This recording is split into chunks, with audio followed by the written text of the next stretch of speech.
नमस्कार साथियों, class 10th UP board के सभी छात्रों को जय हिंद। तो आज हम आप लोगों के लिए हाफ ईयरली एग्ज़ाम के लिए आपका इंग्लिश का नया क्वेश्चन पेपर लाए हैं, जो कि आपके लिए काफ़ी इम्पोर्टेंट है। इससे पहले मैंने इंग्लिश की और ही अर्धवार्षिक परीक्षा के लिए क्वेश्चन पेपर अपलोड कर दिए, जिनको आप देख सकते हैं। अगर आप हमारे चैनल पर नए हैं तो चैनल को प्लीज़ सब्सक्राइब जरूर कर दें और अपने सभी फ्रेंडों को शेयर कर दें। तो यहाँ पर सबसे पहले हम बात करेंगे, अगर आपको इंग्लिश में काफ़ी अच्छे नंबर लाने हैं तो आप लोग राइटिंग का विशेष ध्यान रखें। ठीक है, राइटिंग पर विशेष ध्यान रखना और साथ साथ में आपको एमसीक्यू पर भी ध्यान रखना। आपके कोई भी एमसीक्यू गलत नहीं होने चाहिए, ये आपका टारगेट होना चाहिए। साथ साथ में आप सभी लोग अभी से अपने बोर्ड एग्ज़ाम 2025 की तैयारी स्टार्ट कर दीजिए।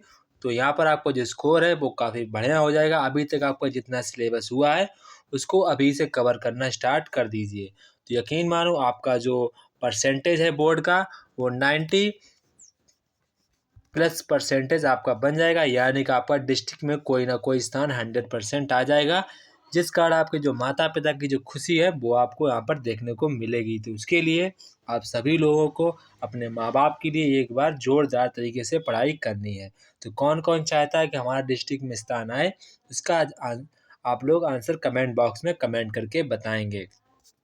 तो यहाँ पर आज हम लोग एमसीक्यू स्टार्ट करते हैं। तो यहाँ पर हमारा जो पहला एमसीक्यू कह रहा है, where was Lencho's house situated. तो यहाँ लेंचो का जो घर है वो कहाँ पर स्थित था, तो वो हमारा था द टॉप ऑफ द हिल, यानी कि द टॉप ऑफ द हिल।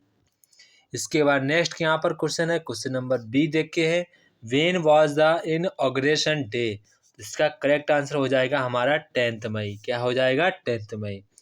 इसके बाद a dust of snow was dropped by. तो करेक्ट आंसर यहाँ पर आ जाएगा आक्रो।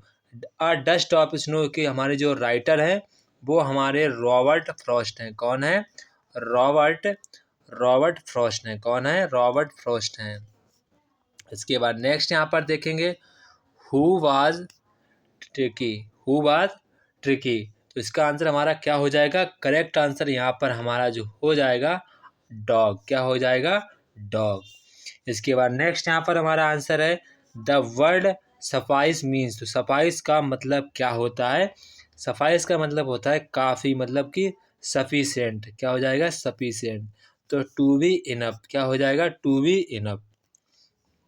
इसके बाद यहाँ पर कह रहा है, who was Mrs Pumphrey. Mrs Pumphrey कौन थी? द मिस्ट्रेस, यानी कि ऑप्शन नंबर 4 वाला करेक्ट आंसर हो जाएगा। इसके बाद यहाँ पर हमारा करेक्ट आंसर है, who was the writer of the thief story. The writer of thief story के लेखक कौन है? Ruskin bond. कौन है? Ruskin bond. इसके बाद नेक्स्ट क्वेश्चन यहाँ पर कह रहा है, who was the thief of. Who was the thief. चोर कौन था? तो चोर कौन था? हमारा अनिल। कौन था? अनिल, जिसकी जो उम्र थी वो 25 ईयर्स थी। कितनी थी? 25 ईयर्स थी।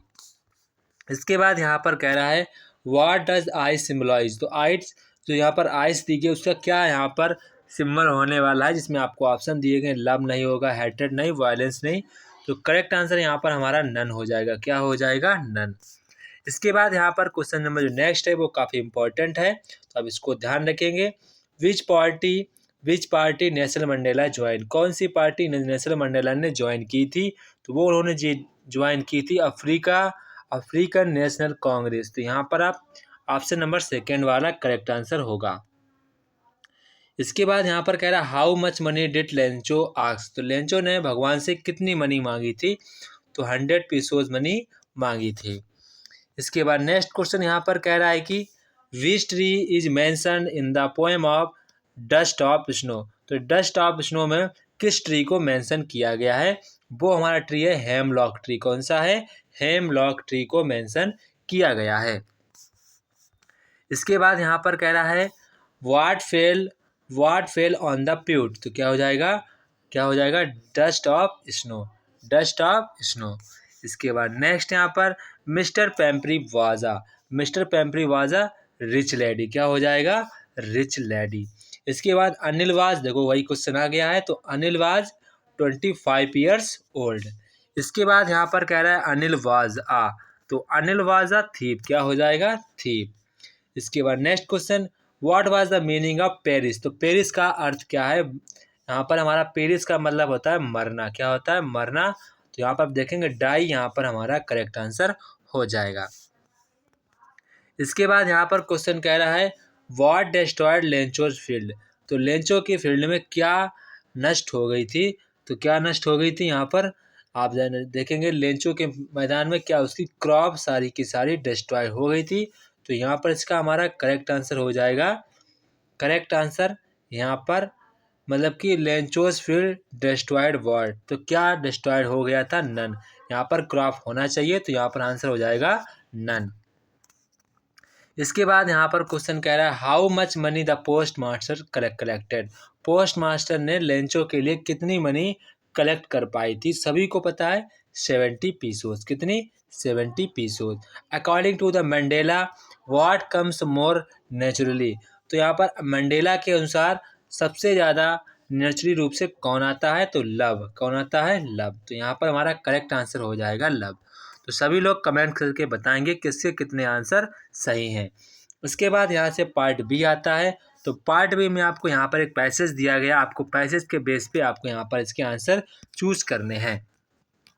जैसे कि यहाँ पर हमारा पहला क्वेश्चन पूछा गया है what is man made of, आदमी किससे बना होता है। तो इसका आंसर आपको यहीं पर मिल जाएगा। तो यहाँ पर आप ढूंढेंगे what is the man made of, तो यहाँ पर इसको पढ़ेंगे man is made of many qualities both good and bad among letter his anger. तो यहाँ तक आपको इसका पहला आंसर मिल जाएगा। तो आप इसका पहला यहाँ तक इसको लिख सकते हैं 2 कॉपी, तो आपको पूरा नंबर मिल जाएगा। इसके बाद यहाँ पर कह रहा है व्हाट एक्साइटेड मैंस एंगर, तो यहाँ पर जो आदमी का जो गुस्सा होता है उसको एक्साइटेड कौन करता है, तो यहाँ पर आपको बताना है। तो यहाँ पर देखो इसका आंसर साफ साफ मिल गया है। The nature of every human being is such that anything that hurts in sentiments और goes against his principle excite is anger. तो इसका हमारा ये करेक्ट आंसर हो जाएगा। इसके बाद यहाँ पर कह रहा है find out the word from passage emotion, तो इमोशन का आपको मतलब बताना है। तो इसका हमारा इमोशन का मतलब आपको एक वर्ड बताना है सेंटीमेंट। क्या हो जाएगा, सेंटीमेंट। सेंटीमेंट का जो यहाँ पर जो मीनिंग होगा वह इमोशन का भी मीनिंग होता है। तो ये आपका यहाँ पर आंसर हो जाएगा। इसके बाद यहाँ पर कह रहा है write a letter to a friend inviting him to attend the birthday party. तो यहाँ पर आपको लेटर लिखना है अपने दोस्त को ताकि वो आपकी बर्थडे पार्टी को ज्वाइन कर सके। तो ये आपको यहाँ पर एक लेटर लिखना है। अगर आपको ये नहीं आता है तो आप सभी लोगों को यहाँ पर अथवा में दिया गया है write an application to the principal for of your college requesting him for 2 days leaves as your mother is suffering from fever. आपको अपने प्रधानाचार्य जी को एक यहाँ पर कॉलेज के प्रधानाचार्य जी को एक लेटर लिखना है। उन्हें बताना है कि हमारी माताजी बीमार हैं, बुखार से बीमार हैं, हमें 2 days की लीव चाहिए। तो आपको इस पर यहाँ पर लेटर एक एप्लीकेशन लिखना है। इसके बाद यहाँ पर क्वेश्चन नंबर 3 आता है। तो क्वेश्चन नंबर 3 यहाँ पर आपको रिपोर्टिंग राइटिंग लिखनी होती है। तो यहाँ पर ऐसे क्वेश्चन पूछा कह रहा है कि यू आर सूरज, या आप कोई भी लड़की हैं, I staff reporter of the Times of India. तो अगर आप कोई सूरज हैं, आप टाइम्स ऑफ इंडिया के रिपोर्टर हैं, तो यू हैव बीन आस्क्ड, आपसे कहा गया है cover the incident of the day light robbery. तो यहाँ पर आपको एक दिन में हुई रॉबरी के बीच में आपको इंसिडेंट को कवर करना है। when the internets were present in the house skirts of UP. तो यूपी में आपको जहाँ जहाँ पर रॉबरी हुई है उसको यहाँ पर आपको हाईलाइट करना है, उस पर आपको एक रिपोर्ट लिखना है। तो आपको अपने मन में जो सोचना है आपको उसी तरीके से एक रिपोर्ट बनानी है कि हमारे शहर में क्या क्या हुआ है, तो वो आपको यहाँ पर रिपोर्ट बनानी है। ये काफ़ी अगर आपको कठिन लगता है तो यहाँ पर आप और वाला भी कर सकते हैं। तो और वाले में आपको यहाँ पर ऐसे लिखना है, ऐसे। तो जब आप ऐसे लिखेंगे तो आप विदाउट हेडिंग ऐसे ना लिखें। तो यहाँ पर आप सभी को यहाँ पर हेडिंग भी दी गई, तो आप इनका हेडिंग का यूजेस जरूर करें, तभी आपको यहाँ पर 100% की मार्किंग मिल जाएगी। मुझे 100% पता है। तो यहाँ पर आप यूजफुलनेस ऑफ मोबाइल्स का आपको यहाँ पर लिखना है, हार्ट्स लिखना है, इंट्रोडक्शन लिखना है, यूजेस लिखना है, अब्यूजेस लिखना है। इसके बाद लास्ट में आप हेडिंग बना सकते हैं कंक्लूजन। ठीक है, क्या बना सकते हैं, कंक्लूजन। आपको यहाँ पर इस पर लिख देना है। इसके बाद नेक्स्ट यहाँ पर आता है हमारा ग्रामर पोर्शन। तो यहाँ पर ग्रामर पोर्शन में आपसे कह रहा है कि आपको डायरेक्ट स्पीच नहीं, आपको यहाँ पर पहला पूछा गया है पैसिव वॉइस, आपको इसका चेंज करना। क्या चेंज करना है? Passive voice. सबसे पहले my mother कुक्स food for me, तो ये हमारा किस टेंस का है? ये हमारा टेंस है प्रेजेंट इंडेफिनिट टेंस का है, तो ये हमारा चला जाएगा प्रेजेंट कॉन्टिन्यूअस वाले नेक्स्ट टेंस में चला जाता है। तो यहाँ पर सबसे पहले आप क्या लिखेंगे? फूड। क्या लिखेंगे? Food. Food is cooked, cooked by my mother for me. तो ये आपका यहाँ पर हो जाए। अगर चाहें तो फॉर मी आपको कुकड बाई से पहले भी लगा सकते हैं, तो ये भी आपका करेक्ट आंसर हो जाएगा। इसके बाद यहाँ पर नेगेटिव पूछा है, तो यहाँ पर आपको जहाँ पर हैज लिखा है इससे पहले आपको नॉट लगा देना है, आपका ये नेगेटिव हो जाएगा। अदरवाइज आप बहुत से बच्चे बनाते हैं इसको इंटेरोगेटिव कर देंगे, हैज़ ही नॉट, तो यहाँ पर इंटेरोगेटिव कर देते हैं, तो यहाँ पर तो भी आपका सही माना जाएगा। इंटेरोगेटिव करके अगर निगेटिव कर देते हैं तो आप ज़्यादा जीनियस स्टूडेंट माने जाएंगे। अगर आप यहाँ पर नॉट लगा देते हैं तो भी आपका कोई काटेगा नहीं, फिर भी आपको एक नंबर दे देगा। इसके बाद यहाँ पर कह रहा है आपको इसको इंटेरोगेटिव बनाना है, तो यहाँ आर पहले आ जाएगा। Are they pushing each other, तो ये आपका इंटेरोगेटिव बन जाएगा। इसके बाद यहाँ पर आपको इनडायरेक्ट स्पीच बनाना है, तो सबसे पहले लिखेंगे ही टोल्ड हिज सिस्टर दैट, और यू हमारा सिस्टर के बाद लिखेंगे आप लोग दैट, और यू हमारा चेंज हो जाएगा हिज सिस्टर के अकॉर्डिंग, तो यहाँ पर हो जाएगा she had taken, my change हो जाएगा ही के अकॉर्डिंग, तो she had taken his pen full stop. ये आपका इनडायरेक्ट स्पीच बन जाएगा। He told his sister that she had taken his pen, तो ये आपका बन जाएगा। इसके बाद यहाँ से आपसे ट्रांसलेशन पूछ रहा है, इंग्लिश में इसको ट्रांसलेशन करना है, तो यहाँ पर कह रहा है नई दिल्ली भारत की राजधानी है, तो आप लिखेंगे new Delhi is the capital of India, Bharat के राष्ट्रपति और प्रधानमंत्री नई दिल्ली में रहते हैं, तो आप लिखेंगे the president and the prime minister of India live in Delhi. नई दिल्ली में लाल किला और कुतुब मीनार ऐतिहासिक इमारतें हैं। Lal Qila and Qutub Minar is historical buildings in New Delhi, तो ये आपकी यहाँ पर इसकी ट्रांसलेशन बन जाएगी। इसके बाद यहाँ से आप लोग के लिटरेचर आता है, तो लिटरेचर में आपको यहाँ पर answer the following question in about 30 to 40 words, यहाँ आपको ओनली 2 क्वेश्चन करने हैं, केवल आपको 2 क्वेश्चन करने हैं। तो 3 क्वेश्चन आपको दिए गए हैं, तो यहाँ पर आपको केवल 2 ही क्वेश्चन करने हैं। तो यहाँ पर हमारा पहला क्वेश्चन पूछा गया है what was Lencho's only hope, Lencho की केवल क्या आशा थी। व्हाट डिड ही डू, तब उसने क्या किया। इसके बाद नेक्स्ट यहाँ पर कह रहा है how did Mandela's hunger for freedom change his life, Nelson Mandela ने हंगर फ्रीडम के लिए अपनी लाइफ में क्या चेंजेस किए, कैसे किए, उसको यहाँ पर आपको बताना है।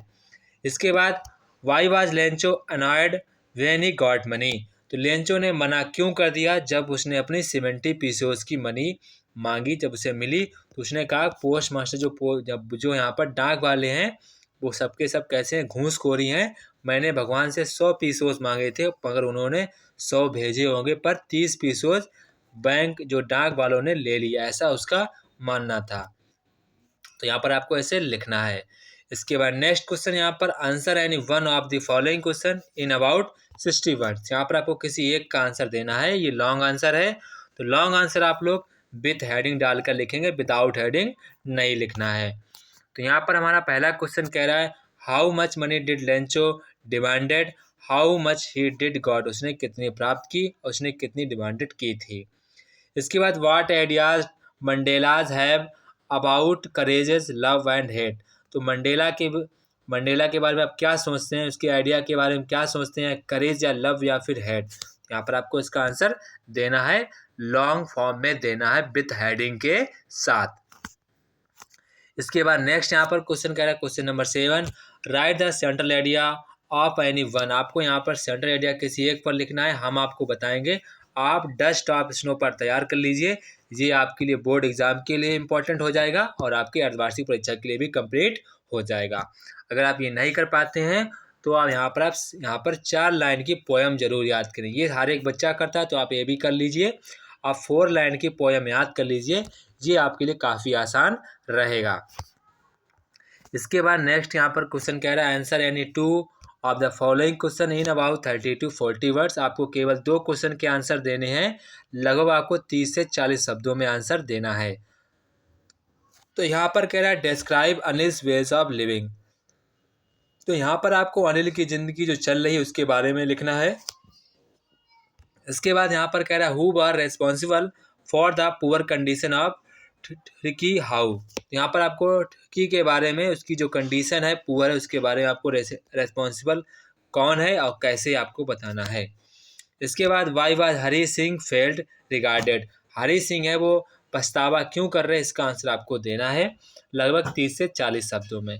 और आप सभी लोग राइटिंग का विशेष ध्यान रखें। इंग्लिश और हिंदी के पेपर में राइटिंग का आप सभी लोगों को विशेष ध्यान रखना है, तभी आपकी नंबर मार्किंग बढ़ जाएगी। अगर आपका फिर भी कोई डाउट बचता है तो आप इसका आंसर कमेंट बॉक्स में कमेंट करके पूछ सकते हैं। जय हिंद साथियों, फिर मिलते हैं अपने नेक्स्ट वीडियो में। तब तक कि आप सभी लोगों को जय हिंद।